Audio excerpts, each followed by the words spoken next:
Hello friends, Dhamus kitchen and vlog પર તમારું સ્વાગત છે.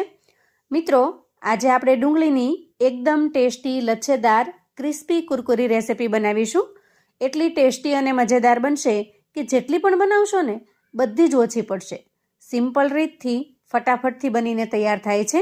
તો એના માટે અહીંયા મેં સૌથી પહેલાં 6 થી 7 નંગ જેટલી મીડિયમ સાઇઝની ડુંગળી લીધી છે. ત્યાર પછી ડુંગળીની ઉપરની છાલ કાઢી આપણે એને ચોખ્ખી કરી લીધી છે. હવે ડુંગળીને આપણે એક બાઉલમાં ટ્રાન્સફર કરીશું અને થોડું પાણી લઈ સરસ રીતે ધોઈ લઈશું, જેથી ડુંગળી ઉપર જે કાંઈ અશુદ્ધિઓ હોય, ધૂળ માટી કચરો હોય એ બધું જ નીકળી જાય. ત્યાર પછી ધોઈને તૈયાર કરેલી ડુંગળીને આપણે એક પ્લેટમાં લઈએ અને સૌથી પહેલાં 2 ભાગમાં વહેંચી લઈશું. ડુંગળીની ઉપરનો જે આ ભાગ છે એને આપણે દૂર કરી લેવાનો છે, જો આ રીતે.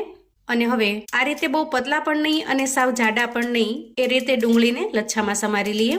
આ રીતે બધી જ ડુંગળીને આપણે સ્લાઇસમાં સમારીને તૈયાર કરી લઈશું. ત્યાર પછી ડુંગળીની અંદર એક નાની ચમચી જેટલું મીઠું ઉમેરી દઈએ અને હાથની મદદથી સરસ રીતે મિક્સ કરી લઈએ.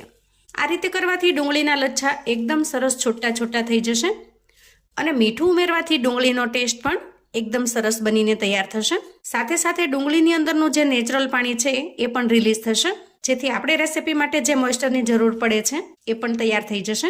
આ રીતે હાથની મદદથી માત્ર 1-8 મિનિટ સુધી મસળશો એટલે બધા જ લચ્છા સરસ રીતે છૂટા પડી જાય છે. અને હજી પણ થોડા મસાલા ઉમેરીશું ત્યારે પણ ફરી આપણે એને મિક્સ કરવાનું થશે, જેથી અત્યારે મિક્સ કરતી વખતે જો કોઈ પણ લચ્છા રહી ગયા હશે તો એ મસાલો કરતી વખતે છૂટા પડી જશે. હવે આપણે એક મિક્સિંગ બાઉલ લઈશું અને તૈયાર કરેલી ડુંગળીને એમાં ટ્રાન્સફર કરીશું અને બાઉલમાં ઉમેર્યા પછી ફરી એક વખત સરસ રીતે મસળી લઈશું. અને હવે આપણે આ રીતે તૈયાર કરેલી ડુંગળીમાં મસાલા કરી લઈશું. સૌથી પહેલાં થોડા લીલા વટાણા લીધા છે મેં, જેને ફ્રોઝન કરીને ફ્રીજની અંદર રાખેલા છે. ખાસ કરીને અત્યારે લીલા વટાણા તો મળે છે પણ બહુ ઓછા મળે છે. લીલા વટાણાની જગ્યાએ તમે ગાજરના ટુકડા અથવા તો સ્વીટ કોર્ન પણ ઉમેરી શકો છો. મિત્રો, લીલા વટાણાને આખા વર્ષ માટે સ્ટોર કરવાની રેસિપી પણ મેં ચેનલ પર અપલોડ કરેલી છે, તમે ચેક કરી શકો છો. અને ત્યાર પછી આદુના એક નાના ટુકડાને મેં એકદમ ઝીણો ઝીણો ક્રશ કરી લીધો છે, એને ઉમેરી દઈએ.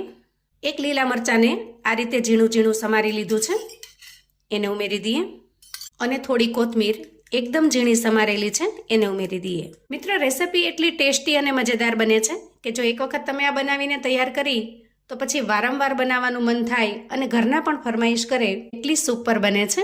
ત્યાર પછી ઉમેરીશું અડધા લીંબુનો રસ. અહીંયા તમે લીંબુના રસની જગ્યાએ 1 ચમચી જેટલો આમચૂર પાવડર પણ ઉમેરી શકો છો. અત્યારે આપણે મીઠું બિલકુલ ઉમેરવાનું નથી, પહેલા બધા જ મસાલા કરીશું અને છેલ્લે જરૂરિયાત મુજબનું મીઠું ઉમેરીશું. અને ત્યાર પછી ઉમેરીશું અડધી ચમચી જેટલો જીરા પાવડર, થોડી અમથી ચપટી જેટલી હળદર ઉમેરીશું અને અડધી ચમચી જેટલો લાલ મરચું પાવડર ઉમેરીશું. અહીંયા લાલ મરચું પાવડર ઉમેરવો બિલકુલ ઓપ્શનલ છે.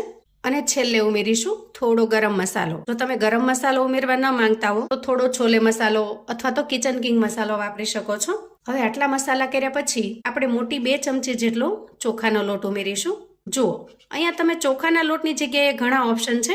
તમે 2 ચમચી જેટલો કોર્નસ્ટાર્ચ ઉમેરી શકો છો, 2 ચમચી મેંદો અથવા તો 2 ચમચી પીસીને તૈયાર કરેલી સૂજી પણ ઉમેરી શકો છો. હવે જે રીતે 2 ચમચી જેટલો આપણે ચોખાનો લોટ ઉમેર્યો છે એ જ રીતે મોટી 2 ચમચી ભરી આપણે અહીંયા રવો ઉમેરીશું.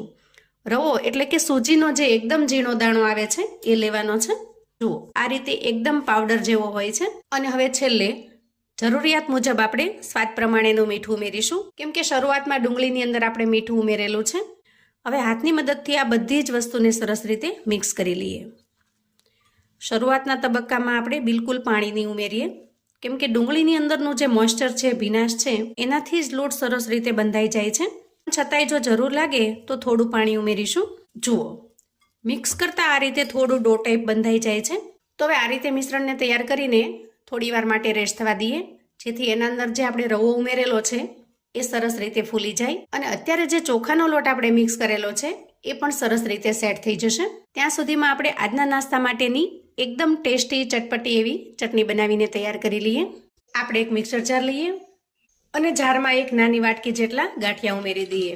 તમારી પાસે ઘરમાં જે કોઈ ગાંઠિયા અવેલેબલ હોય એ તમે ઉમેરી શકો છો. ત્યાર પછી જારમાં થોડી કોથમીરને આ રીતે સમારીને ઉમેરી દઈએ અને રફલી ચોપ કરેલા કેરીના ટુકડા ઉમેરીશું. તમે જો કેરીની સિઝન ન હોય ત્યારે બનાવી રહ્યા હો તો અહીંયા તમે 1 ચમચી જેટલો આમચૂર પાવડર વાપરી શકો છો અથવા તો 1 થી 2 ચમચી જેટલો લીંબુનો રસ પણ ઉમેરી શકો છો. ત્યાર પછી 4 થી 5 જેટલા ફુદીનાના પાન ઉમેરી દઈએ. ફુદીનાના પાનથી ટેસ્ટ ખૂબ જ મસ્ત બને છે, જેથી તમારી પાસે જો અવેલેબલ હોય તો ચોક્કસથી ઉમેરવા. અહીંયા તમે ફુદીનાનો પાવડર હોય તો અડધી ચમચી જેટલો પાવડર પણ ઉમેરી શકો છો. અને તીખાશ માટે 1 લીલું મરચું. ત્યાર પછી મસાલામાં અડધી ચમચી જેટલો શેકેલા જીરાનો પાવડર ઉમેરીશું. સ્વાદ પ્રમાણે મીઠું ઉમેરીશું અને 5 ચમચી જેટલો સંચળ પાવડર ઉમેરીશું. હવે જારમાં આપણે 1 નાની વાટકી જેટલું પાણી ઉમેરી દઈએ અને ઢાંકણ ઢાંકી એકદમ સરસ પેસ્ટ બનાવી ચટણી બનાવી લઈએ. જો આ રીતે એકદમ મસ્ત ચટપટી ચટણી બનીને તૈયાર થશે. અંદાજે 4 થી 5 દિવસ સુધી ચટણી ફ્રીજમાં સરસ રહેશે. હવે અંદાજે 5 મિનિટ પછી બેટરને ચેક કરીશું. વાહ, જુઓ, એક પણ ટીપું પાણી ઉમેર્યા વગર અહીંયા મિશ્રણમાં સરસ મજાનું બાઇન્ડિંગ આવી ગયું છે. આ રીતે લોટની જેમ સરસ રીતે બંધાઈ જાય છે. તો હવે રેસ્ટ થયા પછી ફરી એક વખત હું સરસ રીતે મિક્સ કરી લઉં છું. હવે આપણે હાથની હથેળીમાં થોડું તેલ લઈ બંને હથેળીને ઓઇલથી ગ્રીસ કરી લઈશું. અહીંયા તમારે વારંવાર ઓઇલથી ગ્રીસ કરવાની જરૂર પણ નહીં પડે. માત્ર 1 થી 2 વખત સરસ રીતે ઓઇલથી ગ્રીસ કરશો એટલે રેસીપી તૈયાર થઈ જશે. અને ત્યાર પછી ચમચીની મદદથી અથવા તો હાથની મદદથી એમાંથી થોડું પોષણ લઈશું અને આ રીતે હાથની મદદથી બોલ્સનો શેપ આપીશું. મિત્રો, આપણે આ એક જ મિશ્રણમાંથી જુદી જુદી 2 રીતથી નાસ્તો બનાવીશું. આપણે અહીંયા મિશ્રણમાંથી 7 જેટલા બોલ્સ બનાવીને તૈયાર કર્યા છે અને બાકીનું જે મિશ્રણ વધ્યું છે એનો અલગ રીતે નાસ્તો બનાવવાનો છે. આપણે જે બોલ્સ બનાવીને તૈયાર કરેલા છે એમાંથી નાસ્તો બનાવીને તૈયાર કરશું. તો ચાલો ગેસ તરફ જઈશું. હવે એના માટે ગેસ ઓન કરી ગેસ ઉપર એક અપ્પે પેન મૂક્યું છે અને એના બોક્સની અંદર થોડું આપણે તેલ ઉમેરીશું. હવે તેલ થોડું ગરમ થાય એટલે આપણે તૈયાર કરેલા બોલ્સને એમાં સેટ કરી દઈએ. જુઓ, એકદમ ઓછા તેલમાં આપણે આજે નાસ્તો બનાવી રહ્યા છીએ. આ નાસ્તાને તમે ડીપ ફ્રાય પણ કરી શકો છો, પણ આ રીતે ઓછા તેલની અંદર એકદમ હેલ્ધી બનીને તૈયાર થશે. મેં અહીંયા 7 બોલ્સ બનાવીને તૈયાર કરેલા હતા એટલે આપણે અપ્પેના 7 બોક્સની અંદર જ તેલ ઉમેરેલું છે. હવે નીચે થોડું ક્રિસ્પી થઈ જાય એટલે આપણે સાઈડને ચેન્જ કરી લઈશું. આ નાસ્તાને જો તમે ડીપ ફ્રાય કરો તો ખૂબ વધારે પડતા તેલનો ઉપયોગ થશે અને જે હેલ્થ માટે ખૂબ જ હાનિકારક હોય છે. અહીંયા તમે ઈચ્છો તો હજી આનાથી થોડું ઓછું તેલ લઈ શકો છો. માત્ર 2 જ ટીપા તેલની અંદર પણ સરસ રીતે ફ્રાય થઈ જશે. કેમ કે અપ્પે છે એ નોનસ્ટિક હોય છે, એમાં નીચે તળિયે કશું ચોંટતું નથી. જેથી કરીને તેલ ઓછું હશે તો પણ નાસ્તો તો સરસ મજાનો ક્રિસ્પી કુરકુરો જ બનશે. અને આ રીતે એકદમ સરસ ક્રિસ્પી થઈ જાય ત્યાર પછી એને પ્લેટમાં કાઢી લઈએ. ત્યાર પછી એ જ મિશ્રણમાંથી નાસ્તો બનાવવાની બીજી રીત પણ જોઈ લઈએ. એના માટે ગેસ ઉપર મેં એક પેન મૂક્યું છે. હવે બ્રશની મદદથી થોડું ઓઇલ આપણે પેન ઉપર ગ્રીસ કરી લઈશું અને બંને હથેળીઓને પણ ઓઇલથી ગ્રીસ કરી લઈએ. ત્યાર પછી મિશ્રણમાંથી થોડો મોટો ભાગ લઈશું અને બીજા હાથની હથેળી ઉપર મૂકી આ રીતે એને ટિક્કીનો શેપ આપીશું અને ત્યાર પછી એને પેનમાં ટ્રાન્સફર કરીશું. ટિક્કીને આપણે મીડિયમ સાઇઝમાં જ બનાવવાની છે, બહુ જાડી નહીં અને સાવ પતલી પણ નહીં, એ રીતે બનાવીશું. તો આ રીતે પલટાવી લેવાથી બંને સાઈડ સરસ ક્રિસ્પી થઈ જશે. તો જુઓ, એકદમ લચ્છેદાર ખૂબ જ સ્વાદિષ્ટ ડુંગળીનો નાસ્તો બનીને તૈયાર છે. આ નાસ્તાને તમે ડુંગળીના અપ્પે અથવા તો ડુંગળીના વડા પણ કહી શકો. સ્વાદમાં ખરેખર ખૂબ જ ટેસ્ટી અને મજેદાર બન્યા છે. ઉપરથી એકદમ સરસ ક્રિસ્પી બને છે અને અંદરથી એકદમ સરસ લચ્છેદાર. જુઓ, જોતા જ ખાવાનું મન થઈ જાય એવા ટેસ્ટી બને છે. ત્યાર પછી આપણે જે ટિક્કી તૈયાર કરી છે એ પણ ટેસ્ટમાં એટલી ગજબની લાગે છે. ટિક્કી પણ ઉપરથી સરસ મજાની ક્રિસ્પી બને છે અને અંદરથી લચ્છેદાર. વાહ, જુઓ મિત્રો, એકવાર જો બનાવશો તો ઘરનાને ખાવાની મજા પડી જાય એવો સરસ મજાનો ટેસ્ટી આ નાસ્તો બનીને તૈયાર થશે.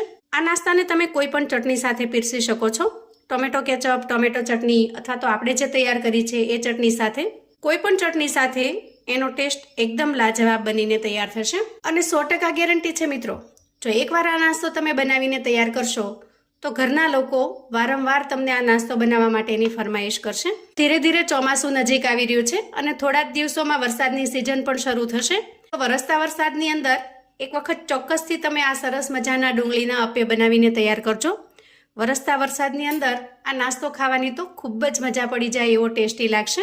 તો આવું અવનવું જાણવા માટે અને મને સપોર્ટ કરવા માટે ચેનલ પર જો તમે નવા છો તો પ્લીઝ ચેનલને સબસ્ક્રાઈબ કરો. વિડીયો ગમે તો લાઈક અને શેર કરો. તમારા સગા સંબંધી મિત્રોને પણ આપણી આજની એકદમ ટેસ્ટી એવી ડુંગળીની રેસિપી ચોક્કસથી મોકલી આપજો, જેથી એ લોકો પણ બનાવીને તૈયાર કરી શકે, એન્જોય કરી શકે અને એના પરિવારને પીરસી શકે. કોમેન્ટમાં મને ચોક્કસથી જણાવજો મિત્રો કે આજની અલગ રીતે બનાવેલા નાસ્તાની રેસિપી તમને કેવી લાગી છે. ફરી મળીશું એક નવી રેસિપી સાથે. ત્યાં સુધી આવજો મિત્રો.